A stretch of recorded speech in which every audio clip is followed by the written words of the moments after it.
আসসালামু আলাইকুম। আজকে আমি রুই মাছ আর রুই মাছের ডিম রান্না করব। কড়াই বসাই দিছি তেল,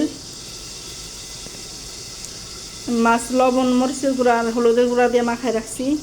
ভাজার জন্য কড়াইতে দিয়ে দিব।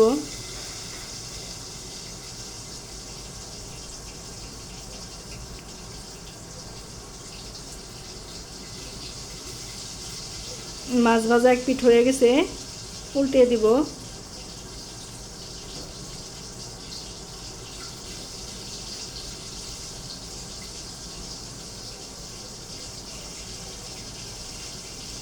মাছ ভাজা হয়ে গেছে, বাটিতে উঠিয়ে নিব।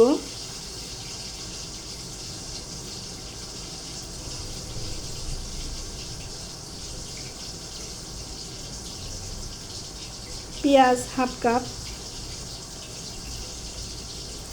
পেঁয়াজটা ভেজে নিব। নেড়ে দিব একটু পেঁয়াজটা ভাজার জন্য।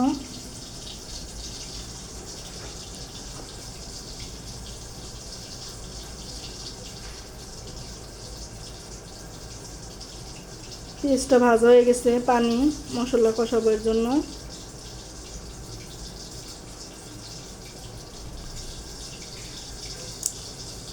আমি 5-6টা কাঁচামরিচ দিছি, আদা রসুন বাটা 1 চামচ, হলুদের গুঁড়া 1 চামচ, ধনিয়ার গুঁড়া 1 চামচ, জিরার গুঁড়া 1 চামচ, মরিচের গুঁড়া 1 চামচ, লবণ হাফ চামচ। মশলাটা আমি নেড়ে নিব।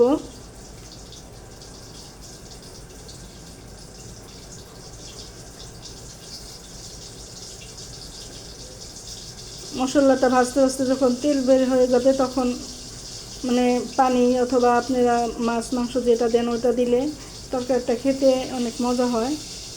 মশলাটা যদি কষানো না হয় তাহলে তরকারিটা মজা হয় না। আমি লবণ দিয়ে আর হলুদের গুঁড়া দিয়ে ডিমটা মাখায় রাখছিলাম। ডিমটা কষানোর জন্য পানি। মাছ আর মাছের ডিম যদি যে কোনো মাছ আর মাছের ডিম যদি এইভাবে রান্না করেন খেতে অনেক মজা হয়, দেখতে অনেক সুন্দর তরকারিটা।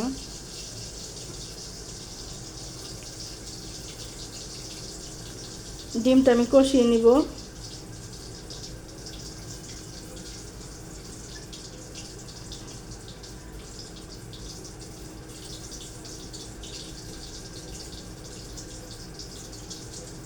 কষানো হয়ে গেছে, পানি।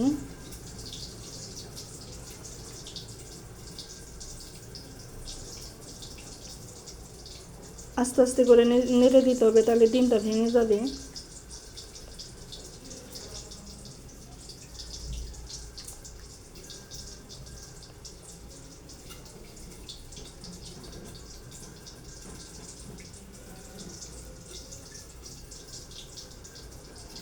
ভেজে রাখা মাছটা আমি দিয়ে দিব।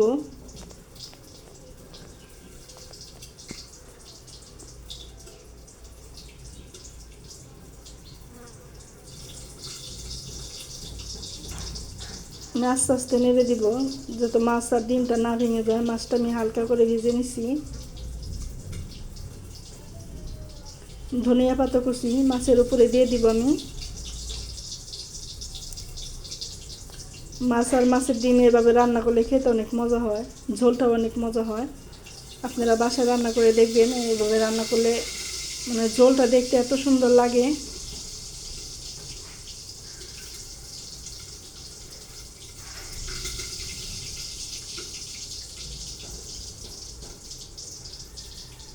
আমি চুলার জালটা কমাই দিছি।